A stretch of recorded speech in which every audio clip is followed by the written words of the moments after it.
स्नेही सज्जनों व प्रिय विद्यार्थियों, सप्रेम नमस्कार। मैं बलराम द्विवेदी आप लोगों का इस अपने वीडियो में हार्दिक स्वागत करता हूं। आज हम लोग विश्व मानसिक स्वास्थ्य दिवस यानी 10 अक्टूबर के संदर्भ में बातचीत करेंगे। इस वीडियो के माध्यम से मैं आपके मन की ही कुछ बात इस वीडियो के माध्यम से आप तक पहुंचाना चाहता हूं। मित्रों, आज हम मानसिक स्वास्थ्य के बारे में कुछ बात करना चाहते हैं। मानसिक स्वास्थ्य के प्रति संवेदनशील और जागरूक बनाने के लिए विश्व मानसिक स्वास्थ्य दिवस वर्ल्ड मेंटल हेल्थ डे 10 अक्टूबर को प्रतिवर्ष मनाया जाता है।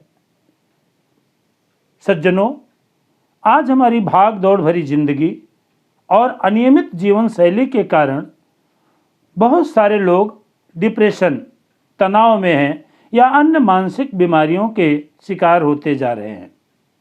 World health federation for mental health, जो कि 150 देशों की एक वैश्विक मानसिक स्वास्थ्य संगठन है, इसने 1992 में 10 अक्टूबर को विश्व मानसिक स्वास्थ्य दिवस मनाए जाने का संकल्प लिया। तब से प्रत्येक वर्ष 10 अक्टूबर को विश्व मानसिक स्वास्थ्य दिवस मनाया जाता है। मित्रों, आज की हमारी जो जीवन शैली है, आज जो हमारी दिनचर्या है, कुछ इस तरह से प्रभावित हो गई है कि जिसका सीधा प्रभाव हमारे मानसिकता पर पड़ रहा है और अनेक मानसिक विकृतियों का मानो शिकार होता जा रहा है। आज के अगर सर्वेक्षण को देखें तो विश्व भर में करीब 350 मिलियन लोग मानसिक अवसाद से ग्रसित हैं। अगर हम भारत के संदर्भ में इसका आंकड़ा देखें तो भारत के संदर्भ में भी 150 मिलियन लोग इस मानसिक तरह तरह की बीमारियों से ग्रसित हैं, पीड़ित हैं। अपने शास्त्रों में उल्लेख है, भारतीय शास्त्रों में, धर्म शास्त्रों में, आध्यात्मिक शास्त्रों में उल्लेख है कि पहला सुख जो है वो निरोगी काया है, अर्थात रोग रहित मानव जीवन होना चाहिए। तो मित्रों, अगर हम देखें, इस बारे में बात करें तो विश्व मानसिक स्वास्थ्य दिवस जो कि मनाया जाता है, तो उसके पीछे उद्देश्य है कि सब लोग मानसिक रूप से स्वस्थ रहें। आज हम अक्सर देते हैं वो डिप्रेशन में चले गए, वो इतने तनाव में हैं, अवसाद में हैं। तो इस तरह के अगर हम देखें तो मानसिक अस्वस्थता के बहुत सारे कारण हैं। इससे आज प्रत्येक वर्ग प्रभावित हो रहा है। जो कल के भविष्य हैं, वो छोटे छोटे बच्चे मानसिक अवसाद से ग्रसित हो गए हैं। विद्यार्थी जीवन में मानसिक अवसाद बढ़ता जा रहा है, उसका प्रभाव निरंतर बढ़ता जा रहा है। युवा वर्ग प्रभावित है और अगर हम अलग अलग क्षेत्रों में भी देखें तो इसका प्रभाव बहुत बढ़ गया है और इसके बहुत सारे कारण हैं। आज जो मानसिक असंतुलन बढ़ता जा रहा है, जो मानसिक अस्वस्थता बढ़ती जा रही है, इसके बहुत सारे कारण हैं, जिसमें अकेलापन, हम संयुक्त परिवार से दूर होते जा रहे हैं, अकेलेपन में हम जीना चाहते हैं, तो अकेलापन भी एक बहुत बड़ा कारण है। हमारे ऊपर हमारे दैनिक जीवन के जो कार्य है, जिसको हम कभी संयुक्त रूप में करते थे, तो काम का प्रभाव, काम का दबाव, काम का बोझ बढ़ गया है। विद्यार्थियों के ऊपर पढ़ाई का बोझ बढ़ गया है। रिश्तों में एक दरार आ गई है। रिश्तों में जो मिठास होनी चाहिए, वो मिठास की जगह रिश्तों में दरार पैदा हो गई है। कोई भी रिश्ता ले लीजिए, यहां रिश्तों की मैं बहुत दूर तक व्याख्या नहीं करूंगा। हमारे निजी जीवन के जो रिश्ते हैं, पति पत्नी के रिश्ते हों, माता पिता के रिश्ते हों, भाई बहन के रिश्ते हों, तो इन रिश्तों में दरार आ गई है और अपने अपने भविष्य के कैरियर को लेकर के भी लोग चिंतित हैं। ये भी मानसिक अस्वस्थता का एक बहुत बड़ा कारण है। तो ये जो बहुत सारी चीजें, व्यसन, नशीले पदार्थों के सेवन का कारण, अनिद्रा भी एक इसका बहुत बड़ा कारण है। नींद ना आना, कारणों की व्याख्या बहुत बड़ी है, बहुत विस्तृत विषय है। लेकिन बहुत सारे कारण हैं जिससे आज पूरे विश्व जगत के लोग प्रभावित हो रहे हैं। हम भौतिकता के दौड़ में बढ़ रहे हैं और भौतिकता के दौर में बढ़ने के कारण आज हमारा जीवन स्थिर नहीं रह गया है। तो इस तरह से मानसिक अस्वस्थ लोग होते जा रहे हैं। अब अगर हम देखें इस पर तो इसके बहुत बड़े कारण हैं। इस कारण पर विषय की कोई कमी नहीं है, लेकिन जो कारण है इसका निवारण भी होना चाहिए जिससे हम मानसिक अस्वस्थता से बच सकें।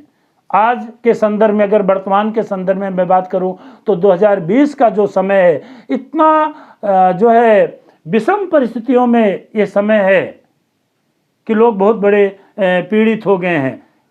कई लेख अखबारों में छपते हैं, समाचार पत्रों में आते हैं कि ये कोरोना नाम की बीमारी तो चली जाएगी, समय आएगा जाएगी, जो आया है जाएगा। लेकिन अगर हम अपना इस विषम परिस्थिति में हम अपने मानसिक स्थिति में तनावग्रस्त हो गए और हमारे मानसिक संतुलन पर इसका बुरा प्रभाव पड़ा तो हमारे लिए बहुत घातक हो सकता है। सज्जनों, इस मानसिक स्वास्थ्य हेतु आवश्यक उपाय के बारे में कुछ बातें मैं आपको बताना चाहता हूं। पहली बात है कि शुरुआत से ही ध्यान दें। जैसे इसकी शुरुआत होती है तो हमारी बोली भाषा, हमारे रहन सहन पर इसका असर दिखने लगता है। तो जैसे इसका असर दिखे, कहते हैं कि अगर कोई बीमारी छोटे रूप में उसकी पहचान हो जाए तो उसका निदान बहुत सरलता से और बहुत कम समय में हो सकता है। तो पहले शुरुआत, पहला इसका जो इस मानसिक अस्वस्थता को दूर करने का जो उपाय है, आवश्यक उपाय है, हम शुरुआत से इसको आइडेंटिफाई करें, शुरुआत से हम इसको पहचानें जिससे हम इसको दूर कर सकें। और हम एक डायरी बनाएं। देखिए, आज हम लोग केवल एक भौतिक साधनों से जुड़ गए हैं। लिखना पढ़ना हमारी दिनचर्या का एक आवश्यक अंग है और ये हमको मानसिक स्वास्थ्य प्रदान करता है। हम अपनी डायरी बनाएं, हम अपनी दिनचर्या को उसमें लिखें, अपने विचारों को सकारात्मक रखें, हम अपने जीवन शैली को व्यवस्थित रखें, जीवन शैली को व्यवस्थित रखें। देर रात तक जागना, सुबह जल्दी ना उठना, खान पान में असर होना, तो इन सब चीज़ों को अगर हम व्यवस्थित करेंगे तो इसका हमारे मानसिक स्वास्थ्य पर बड़ा अच्छा प्रभाव पड़ेगा। तो हम अपने जीवन शैली को व्यवस्थित करें और खुद पर विश्वास करें, खुद पर पहचान करें। मैं कौन हूं, मेरी क्षमताएं क्या हैं। अपनी क्षमताओं का एहसास करो, अपनी शक्ति का एहसास करो, अपने शक्ति को पहचानो। मैं कौन हूं, अपने बारे में कुछ अच्छा सोचें, अच्छा लिखें। मैं कौन हूं। हम दूसरे को पहचानना चाहते हैं, हम दूसरे के बारे में ज्यादा चिंतन करते हैं। खुद के बारे में स्व की अनुभूति करो, स्वयं को पहचानो, क्योंकि स्वयं के पहचानने से ही हम अपने मानसिक स्वास्थ्य को बनाए रख सकते हैं। तो स्वयं को पहचानना चाहिए, स्वयं की क्षमताओं का एहसास करना चाहिए। देखिए, एक और बहुत बड़ा कारण है, आज का मानव प्रकृति से दूर होता जा रहा है। पहले का मानव प्रकृति में ही जीता था, प्रकृति में ही जागता था, प्रकृति में सोता था, उसका संबंध प्रकृति से जुड़ा था। प्रकृति से जुड़ो, तभी हम मनुष्यता की ओर बढ़ सकते हैं, तभी हम मानवता की ओर बढ़ सकते हैं। आज भी लोग जब तनाव में आते हैं तो पिकनिक मनाने जाते हैं। तो हम प्रकृति से जुड़ें, अपने आप को निसर्ग चुनें, अपने घर में छोटी मोटी बागवानी करें, हम गांव में हैं तो अपनी खेती बाड़ी के कामों से जुड़ें, हम सामाजिक कार्यों से जुड़ें, तो अकेलेपन का अवसाद दूर हो सकता है। प्रकृति से जुड़ें। और साहित्य, संगीत और कला, ये जीवन की त्रिवेणी है जो हमारे जीवन को बहुत ही अच्छे रास्ते पर ले जाती है। साहित्य संगीत कला विहीना साक्षात पशु पुक्ष विषाणहीना। साहित्य से दूर मत होइए, जिसमें सबके हित की कामना है। जब उसको आप पढ़ेंगे तो आपके अंदर एक सकारात्मक सोच का निर्माण होगा। तो साहित्य प्रेमी बनिए, सद साहित्य पढ़िए, आध्यात्मिक साहित्य पढ़िए, धार्मिक साहित्य पढ़िए, सामाजिक साहित्य पढ़िए, बहुत सारे साहित्य हैं। तो साहित्य से जुड़िए। संगीत, जो आपको संगीत पसंद है, संगीत के भी अलग अलग रूप हैं, शास्त्रीय है, लोक साहित्य है, लोक संगीत है, तो संगीत से जुड़िए, क्योंकि संगीत तो पशु पक्षियों को भी अपने प्रेम में बांध लेती है। तो साहित्य, संगीत, कला, तरह तरह की कलाएं हैं। कभी आपको बहुत बोर हो रहे हैं तो आप घर में कुछ अच्छी चीज़ें बनाइए, खाने के लिए अपने अच्छी चीज़ें बनाइए। आपके अंदर कोई रचना धर्मिता है, रचना धर्म बनाइए। अच्छी बागवानी कर सकते हैं, गार्डनिंग कर सकते हैं। कला का बहुत, चित्रकला है, बहुत सारी कलाएं हैं। तो उन कला में आपको भी अपने को अगर जोड़ेंगे तो वो जो है बहुत ही आपके मानसिक स्वास्थ्य पर उसका सुंदर प्रभाव पड़ेगा और आपकी सोच रचनात्मक होगी। और एक बहुत बड़ी बात है, आजकल अनिद्रा, गोली लेकर के लोग, दवा ले, औषधि का सेवन करके लोग नींद ले रहे हैं। तो हमको पर्याप्त निद्रा होनी चाहिए। जब आप सोने के समय, कहते हैं early to bed early to rise, जल्दी सोइए जल्दी उठिए। तो अगर हम जल्दी सो जाएंगे, हमारी एक आवश्यक नींद जिसको विज्ञान ने, चिकित्सीय व्यवस्था ने साबित किया है, तो अच्छी नींद अगर हमारी होगी तो हमारे जो है मानसिक स्वास्थ्य पर अच्छा प्रभाव पड़ता है। तो आपकी पर्याप्त नींद होनी चाहिए। खान पान, देखिए संतुलित आहार, आहार का हमारे जीवन पर प्रभाव पड़ता है। अगर हमारा आहार अच्छा नहीं होगा तो हमारा विचार अच्छा नहीं होगा, हमारा व्यवहार अच्छा नहीं होगा। तो कहते हैं आहार, एक कहावत के जैसे, जैसा खाओ अन्न वैसा होए मन। तो अन्न का भी प्रभाव हमारे चित्त पर, हमारे मन पर, हमारे मानसिक व्यवस्था पर पड़ता है। तो अपने खान पान पर विशेष ध्यान दें, पौष्टिक भोजन करें, संतुलित भोजन करें और अच्छा भोजन करें। दूसरी बात है ध्यान और योग। आज पूरा विश्व इस बात को मान चुका है कि योग और ध्यान से जुड़ करके हम अपने मानसिक स्वास्थ्य को बहुत ही मजबूत कर सकते हैं। योग और ध्यान, हम इसके बारे में फिर विस्तार से चर्चा करेंगे, योग ध्यान। लेकिन योग ध्यान हमारे मानसिक स्वास्थ्य के लिए बहुत आवश्यक है। ध्यान हमारे चित्त से हमको जोड़ता है, स्वयं से जोड़ता है, और हम अपने को जितना स्वयं से जोड़ेंगे उतना ही हमारे लिए अच्छा होगा। हमारी सोच, हमारी एटीट्यूड, जो हमारी सोच होती है, हमारा जो स्वभाव होता है, तो हमारी सोच कैसी है, जैसे हमारा दृष्टिकोण होगा वैसा हमारा चित्त होगा। तो इन सब चीज़ों पर हम ध्यान दें। अच्छा, आजकल एक भौतिकता की ओर हम लोग बढ़ रहे हैं।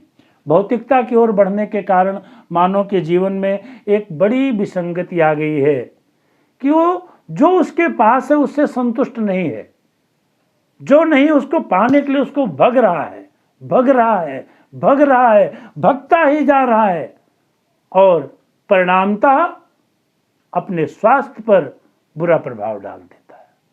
तो इसलिए हम अपनी सोच को सकारात्मक बनाएं और जो कुछ हमारे पास है हम वर्तमान में जीना सीखें। हम सुनहरे भविष्य के लिए अच्छी बात सोचें, ये अच्छी बात है, लेकिन हम कल को सोच करके अपना वर्तमान गंवा दें, अपने मानसिक व्यवस्था को विकृत कर दें, तो ये चीज ठीक नहीं है। इसलिए हमारे पास जो प्राप्त है वही पर्याप्त है। जो हमारे पास है हम उसमें खुश रहना सीखें। भौतिकता में सुख नहीं है। आज पहले की तुलना में बहुत सारी चीजें हैं, हर व्यक्ति के पास बहुत सारी चीजें हो गई हैं, भौतिक साधन हो गया, गाड़ी, घोड़ा, बंगला, धन, सब कुछ हो गया है। लेकिन फिर भी ये जो मानसिक स्वास्थ्य है वो उतना मजबूत नहीं रहा जितना पहले था, क्योंकि एक सामाजिक रिश्ते थे, एक आत्मीय लगाव था, एक पारिवारिक नाते रिश्ते थे, वो टूटते हो रहे हैं, वो विखंडित हो रहे हैं। तो आइए हम लोग संकल्प में उसको जोड़ें। अच्छा, एक बात और मैं आपको बताना चाहता हूँ कि जैसे हम लोग जब कोई चीज़ करते हैं तो उस करने के साथ साथ हमारे साथ एक बात बहुत महत्वपूर्ण होती है कि जब कोई व्यक्ति किसी बीमारी से ग्रसित हो जाता है तो उसको सहायता के लिए भी बहुत सारी संस्थाएं काम देती हैं। तो इस बहुत सारी अपने भारतीय व्यवस्था में अगर हम देखें तो भारत सरकार के अधीनस्थ बहुत सारे उपक्रम हैं, बहुत सारी स्वयंसेवी संस्थाएं हैं जो कि मानसिक रोगियों के उपचार के लिए निःशुल्क कार्य करती हैं। जैसे आशा चैतन्य, स्नेही, परिपूर्णता, आसरा आदि ऐसी स्वैच्छिक समाज सेवी संस्थाएं हैं जो कि लोगों के मानसिक स्वास्थ्य को अच्छा बनाने के लिए निरंतर प्रयास कर रही हैं। तो आइए हम लोग इस विश्व मानसिक स्वास्थ्य दिवस पर यह संकल्प लें कि हम अपने मानसिक स्वास्थ्य को अच्छा बनाएंगे। हम जिन मुद्दों पर हमने जो बात किया, उसके कारण जो हमने आपको बताए, उसके लक्षण जो बताए, हम उसको पहचानें और उसके जो आवश्यक उपाय हैं जिससे हम अपने आप को बचा सकते हैं, अपने आप को हम अच्छी एक मानसिकता का व्यक्तित्व खड़ा कर सकते हैं, तो उसका हम संकल्प लें। यही आज के इस वीडियो का हमारा उद्देश्य है। आप तक अगर ये बात पहुँचे, हमारा भाव पहुँचे, हमारा उद्देश्य पहुँचे, तो मैं अपने इस वीडियो को सार्थक मानूंगा। एक बार पुनः आपसे निवेदन करता हूं कि इस वीडियो को लाइक करें, शेयर करें, सब्सक्राइब करें, जिससे हमारा भी उत्साह बढ़े और मैं आपके साथ कुछ अलग अलग रोचक विषयों के साथ पुनः आ सकूं। बहुत बहुत धन्यवाद आप सबका।